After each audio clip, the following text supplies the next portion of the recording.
Welcome to B2BMX Advanced ABM session. While many struggle to get the basics of ABM in play, some of the best brands in the business are out there way ahead, leveraging ABM to power, number one, a better customer experience, which builds those long-term relationships we're all looking for. Number two, they're finding more efficient spends. Your CFO is going to love you, right? Recession, we got to think about that. And last but not least is proving the impact to business, pipeline velocity, and greater average order value. So today we're going to spend some time. We're going to redefine ABM and its key principles and tenets. Then we're going to talk very specifically at tactical examples of how some of the best are doing it to advance their ABM programs. So let's strap in and have some fun. So with that, I'm going to introduce Rob Griffin, the VP of Performance Marketing at BOL. Rob is a veteran ABM tech and data badass. He really is. And he's run innovation and media for all of Havas, and BOL is lucky to have him. Rob, I'm glad you're here with me today to share some of the insights around how some of the best are doing it in ABM.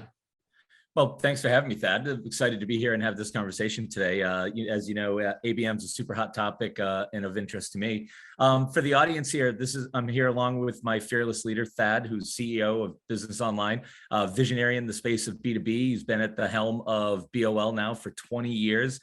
Here at BOL, we're all about driving accountable performance B2B practices from demand gen and brand to ABM.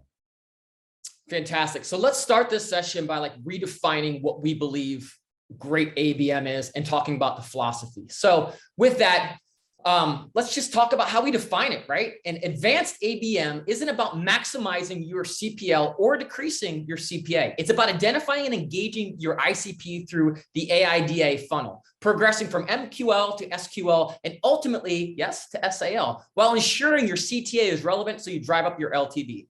Now, if you can't prove why your FAB sets you apart and all you can do is focus on your CR, your CMO is going to be SOL when it comes to ABM, ROI, and OKRs. How do you feel about that, Rob? I think that's brilliant. And I mean, hopefully people in the audience are old enough to get the reference. But I always laugh that ever since digital really became a big thing in the late 90s, it's really hard to define anything in digital without using acronym soup. And I always think back to that scene in Good Morning Vietnam when Robin Williams rattles off the MIA VP that's a VIP. Yeah, so it's always hard to define anything in this business without acronyms. So I think that was very well done, Thad. Thank you for not making me feel too old. So at least you got the joke. But let's define ABM without a single acronym, right? At the highest level, in our opinion, it's about building and optimize personal buying journeys for target accounts at scale. And if you pull that down one layer deeper, it's a holistic program that aligns teams, right? Your sales, marketing, customer success to create precise, highly personalized customer buying journey experiences that deliver efficiency, velocity, and growth. Now, here's the key. We have three pillars that we think are essential to up-leveling or driving advanced ABM. Number one is expertise. You need strategists, right, who can help you understand who your best customers are and extract insights around what their needs are. You need folks who are great with the tech, media, and data, like Rob, right? And you need data-driven marketers who can align and optimize the buyer's journey from that very first ad all the way to sale and upsell, right? The second pillar is empathy. That is the key to success in today's world with ABM, putting your customers first so you can align those teams to deliver a better experience around the needs of those individuals and build the relationship you're looking for as a brand, right? And last but not least, it requires bold action, right? It is not about incremental demand gen. And in fact, if you're doing this, I'm going to say something controversial. You're likely on the path to getting fired. You have to think about this differently. You have to organize differently. You have to set up your teams to drive these strategies and leverage these new skills to ultimately deliver on the business performance you seek in building an ABM program. So, Rob, makes sense? You agree, or am I off on the? Yeah, I mean, no, I think that's spot on, but I would take it a step further and simplify it for the audience even a little bit more. Everybody talks about sales enablement and, revenue alignment, and at the end of the day, if you're doing ABM well, it should really, at the end of the day, just have two simple things that it does. It should really help you create net new pipeline and help you accelerate that pipeline to getting to better average contract value, better customers, more customers, driving revenue. So at the end of the day, that's really what it's supposed to do. It's not incremental demand gen, and how do you do it is through everything you said, that with the empathy and the expertise and making sure we're building it off of data and we're able to measure and prove everything.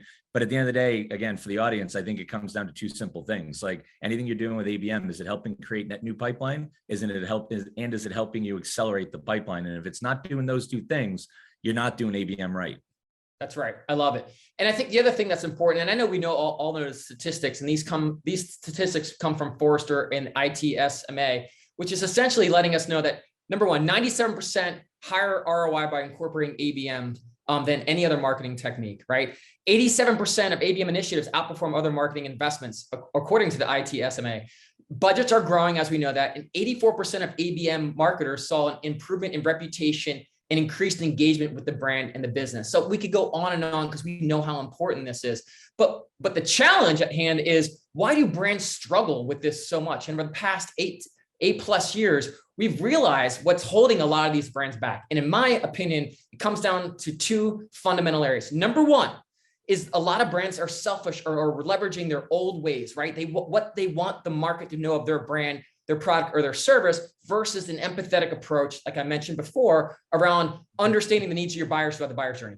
And number two is complexity, right? When you think about the level of complexity, it's multidimensional. First, and if you compare it to B2C, a single customer versus an entire buying committee that can be 8 to 18 people. Number two is time, direct response in terms of buy now versus some of these sales cycles are 8 to 18 months or longer. And you have to understand the buying stages as they evolve. Number three is the targets and the insights around understanding that you need to also target a vertical often and a horizontal in combination in these ABMs. Then it's multi-channel, right? In terms of understanding the best content within the best channel. And last but not least, for B2B specifically, it's functional alignment, right? Sales, marketing, customer support, and product. So that's why I believe that so many companies struggle with this, is the empathy first and the multidimensional complexity that comes with ABM. Yeah, I mean, I agree with all that, Thad. I think some of it can people get tripped up when they start to get into the trenches of it and they get sort of lost in all the complexity of what there. But at the end of the day, it's not rocket science. And, not to go down the rabbit hole, but because I know we're going to get into some of this later, but I think some of the challenge is there's so much data, there's so much to do, there's all these intent signals, there's all this technology. Where do you focus? How do you prioritize your resources, right? Because at the end of the day, we don't have unlimited bodies. We don't have unlimited expertise. We don't have unlimited budgets. So you have to really prioritize where is your best opportunity to win as a marketer, and really rally behind that, both from a sales and a rev ops, as well as a marketing perspective. And I think that's oftentimes where people get tripped up. And I would actually back up a little bit and make it even a little simpler for the audience. And, I'm a big fan of like history and being a student, and particularly in marketing. If you think about the history of marketing, I think sometimes we get lost on all the new sophisticated things. And part of the challenge of where to focus is because we lose sight of marketing best practices. And if you go back to 1967, when Lester Wunderman gave a speech at MIT here in Boston, and he was really defining the 7 major principles of direct response marketing. But I actually think his principles apply more now to ABM today than they ever have. And so, what are they, Rob? All right, let me tell you then. The first off is it's a strategic approach, and it's not an individual tactic. It's where marketing and sales become a single affair. It's rigorous and granular. It improves efficiency. It creates direct dialogues between a buyer and a seller. It builds those dialogues into enduring relationships. It's personal, relevant, interactive, and measurable. If that doesn't sound like ABM, Thad, I don't know what is. And so my advice to the audience is, we'll unpack some of the more complex things of what advanced ABM done right is and should look like. But I also just want to give my tip to the audience is, never forget these basic principles, because I think this will help guide you through the more complex elements of ABM. And let's do that. How do we think about the notion of what ABM is and the components of ABM and the processes with which you would apply this rigorous and granular approach, Rob? Yeah, to me, it comes down to, what we do, that, as you know, we talk about this all the time, but I think if you break ABM down into the components, it can't operate by itself. So first off, you have to understand your brand, because if you don't have the brand right, you don't have the story right, you don't understand the needs of your audience, it can be really hard to convey how, as a marketer, your company's products and solutions will solve a potential customer's problems. And that's really, to your point, Thad, where the empathy becomes really important. And then you can't throw demand gen out the window just because we're doing ABM. We still need to make sure we're generating and capturing demand in the marketplace. So you still need a core of your performance marketing activities to maintain a certain amount of deal flow and a certain amount of pipeline activity. But then where ABM comes in is you're taking the best of everything that's going on, where you have key accounts that fit your traits of your ICP that are really starting to show intent to purchase signals. Then we shift those into a strategic ABM program. And the way we do that here, right, for all of our clients, that is, we really want to start with who's your audience, where are they online, and why should they give a shit about your product? And if we apply those questions to brand demand ABM, you can really start to unpack and really prioritize where to focus your ABM activities. I love it. And I think now is the time to transition into, the key pillars to driving advanced ABM success. And I know, as we've defined in the past, and for the audience that's listening today, we're going to focus on strategy. We're going to focus on identifying, researching your target accounts, your best potential customers. We're going to talk about activation and marketing programs, content, measurement, and sales alignment. So without further ado, I think we kick this off. And let's talk about strategy, Rob. Let's talk a little about the old way and where folks are stumbling, but let's focus as much as we can around those that are driving advanced ABM strategy. Yeah, absolutely. I agree. The focus should always be on building the new and doing it better versus getting hung up on the past. But I think a couple of examples that when you're starting to build out your advanced ABM strategy, you got to remember it's dynamic and tiered. It's not a static program. It's not a static list of traits and accounts. It needs to evolve over time. You need to refine that. You need to make sure you're aligned with your strategy between revs, sales, and marketing. And you need to stage it and make sure you understand where that buyer is in their buying journey. A couple examples of this for us, that is, we worked with a couple of large clients in manufacturing industry, and they thought for their safety products that retail was a hot category for them.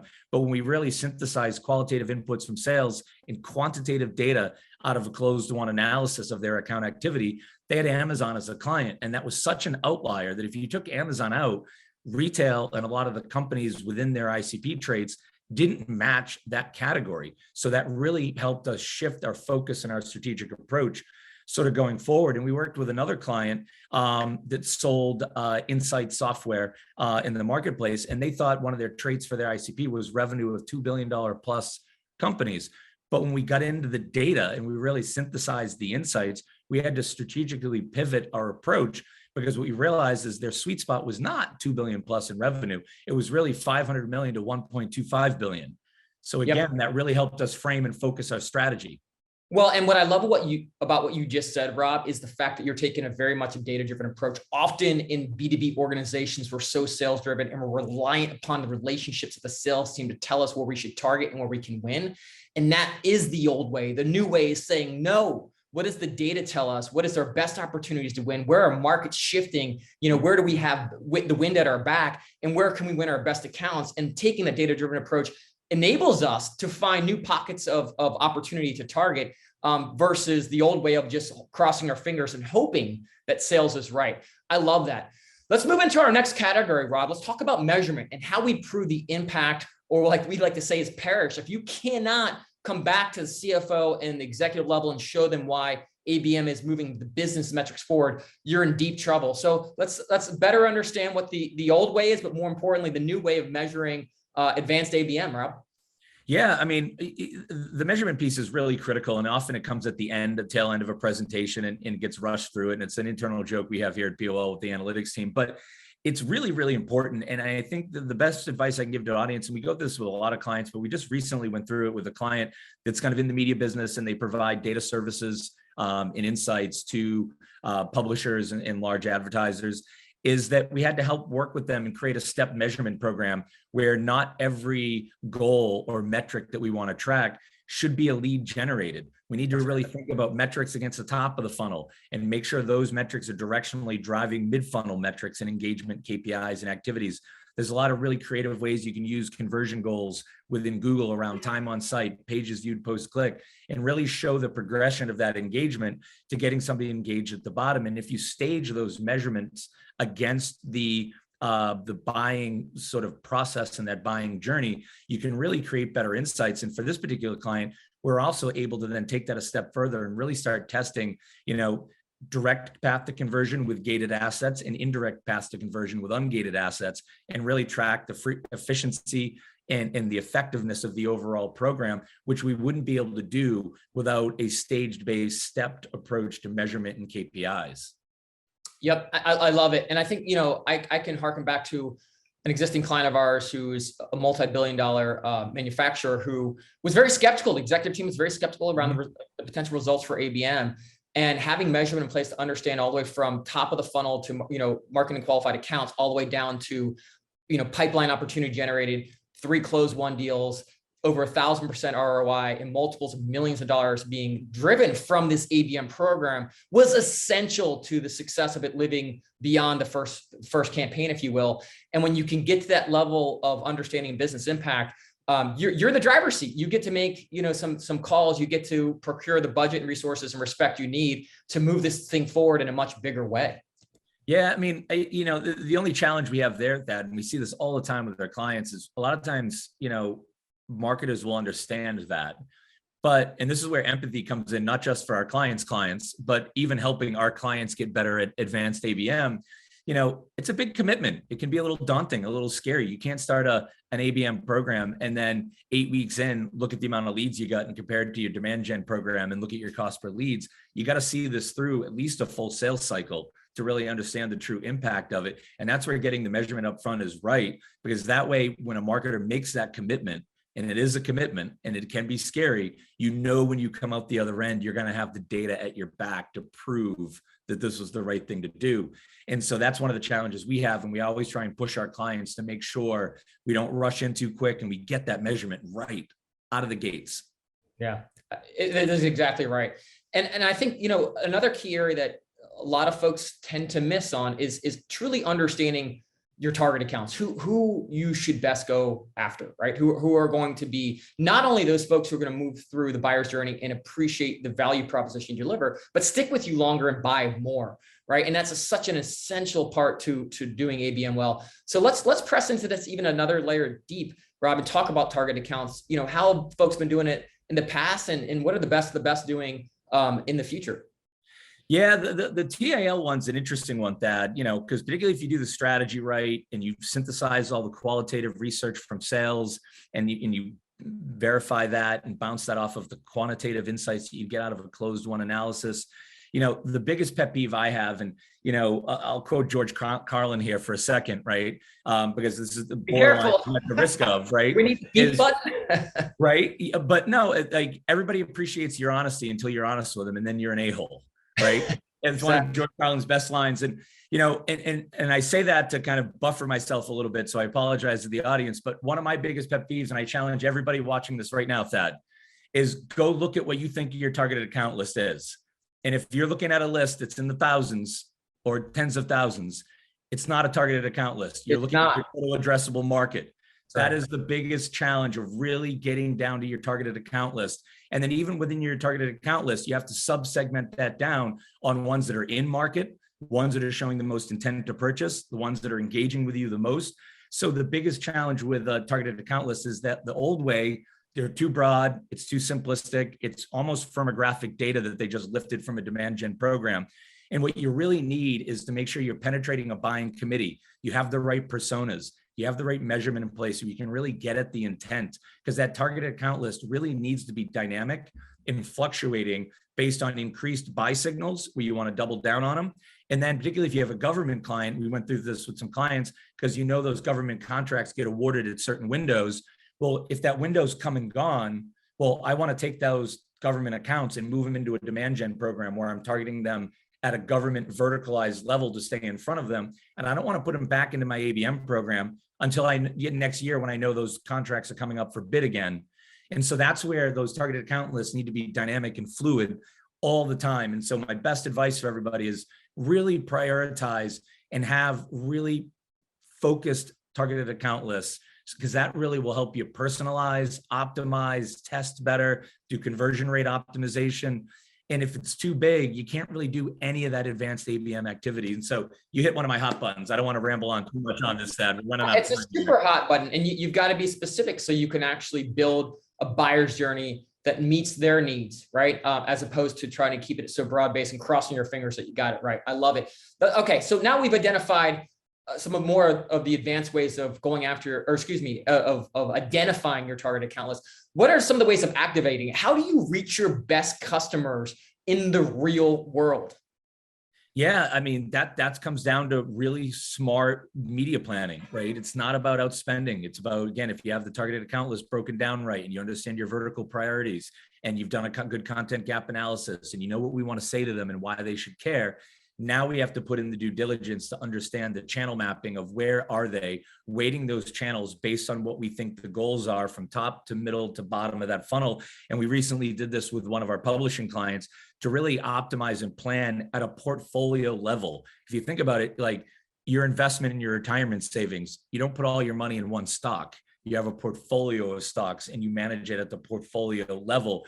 And to do media right and find that audience and activate it accordingly, you have to do the same thing. And it can't simply just be retargeting anybody that hits your website with Google Display Network. You need to be really smart about where you're retargeting, what you're doing, why you're doing it, what you're saying to them, even taking that media all the way through to activation. And how does media interact? Because media shouldn't stop with the click. Somebody converts on that white paper and we're going to put them into the nurture stream. We're going to send them an email. What are we going to send them? What do we want to say to them? And making sure we're looking at it as a continuous experience. And the goal should really be to help that target audience buy versus try and push and sell them something. And I'm glad you went to email too, because it's beyond advertising, right? It gets into like how your website connects to your email nurture, connects to your AI-driven chatbot, and how you build that experience and hand that information off to sales as well as they engage. I love it. You know, content is so critical, right? Like what we say to them, how we do it, making sure we build content that doesn't suck, because often it does. It's so feature and focus benefits. It's all about us, and that it's solving the buyer's problems. So, you know, do you have an experience or a thought around this in terms of the best way to generate content that is empathetically driven and meets the needs of the buyers? Yeah, you start out with, again, our whole process, right? Start out with the audience. What do they need? Who represents the buying committee? What are the personas? Do a good content gap analysis. Do I have the right content? You know, one of the biggest mistakes that can happen is, you know, you move into ABM and a marketer will take their content along with them from their demand and their lead gen program, which is still perfectly good content, but it ends up being product brochureware, which is really strong middle of the funnel, but I don't have anything at the top and anything at the bottom. You know, you remind me of a client of ours that, you know, we literally assigned a client ambassador, right? Like just like a brand ambassador was like a customer success ambassador as we built out this marketing program. And they always wore the lens of the customer as we made decisions. And we built the content through the hero's journey, right? Like, you know, and defining that experience. Who are the heroes, your customers? What's the setting and what problem is imperfect in their world? How do we become the guide, you know, to solve and are worth following? And last but not least is, you know, why do what we have is better than the rest in the market? And by doing so, not only did it win awards, you know, it really helped to produce some huge results from a lengthy buyer's journey with over 8 decision makers in that. So I couldn't agree more. And the last topic I'll throw at you is sales alignment, and then we'll wrap up with a couple of final thoughts, and we'll get this thing rolling. But you know, what are some of the best doing in terms of aligning in sales and realigning? Yeah, I mean, we've done this with a number of different clients. We had one recently that was a really good exercise with a manufacturing client that makes connectivity devices for 4G, 5G type stuff. And, you know, the old way is you'll try and align with sales and you'll do some interviews and you'll talk to them up front and then you go run an ABM program. And the biggest thing we hear in the sales interviews, the sales is like, can you come back to me and give me updates? They just want more shared learnings. They know their biggest risk as a salesperson is their ability to sell is only as good as their Rolodex. And they all generally want marketing's help. They want shared learnings across sales. And so it's important to constantly go back to sales. And so ABM to me is a process of alignment and prioritization. But then you have to constantly go back to sales and work with RevOps and constantly reprioritize, realign on everything you're doing. And to help clients with that's why we rolled out here at BOL what we're calling the digital dossier, because it really takes data from different sources. So instead of sales just getting a bucket of leads, or some alerts out of a 6sense or demand-based sales alerts that may be pulling data from Marketo that sales maybe doesn't know how to use, or they're not using it well. We can kind of create this little digest for them to give them trending activity, engagement, account penetration by the buying committee, like who we've reached, what the level of engagement on the site is, what different white papers they've downloaded, where they are in the nurture stream, any other third-party intent signals that we might have to give sales an indication of who's in market, who's not in market, and just a great way to share information between marketing and sales and make sure enablement doesn't stop. It's an ongoing thing. And that's what the great ones are doing. Sales enablement is ongoing. And there's a little bit of love being shared when you're able to deliver those insights. So you can create velocity in the sales process. You can help those salespeople close deals and you become their best asset, right? I love it. Look, we are running out of time. We were going to talk about the future of ABM and leveraging AI-driven rev tech tools, being proactive partners from a sales and marketing perspective, thinking beyond the click. But because we're running out of time, I'm just going to wrap up by saying this. Like, at the end of the day, your ABM program should be doing two things. Number one, it should be helping you to accelerate pipeline. And number two, it should be helping you to close revenue from an account perspective. And if you're not doing that and aren't able to prove that, you're behind the curve. And this is the time to get ahead of the curve, because as we see, there may be an impending recession and the need to prove your efficacy to the business. So with that, Rob, I thank you for your time. This was super fun. I enjoyed every minute of it, and hopefully the listeners enjoyed it as well. Yep. Thanks, Seth. This was fun. Let's do it again.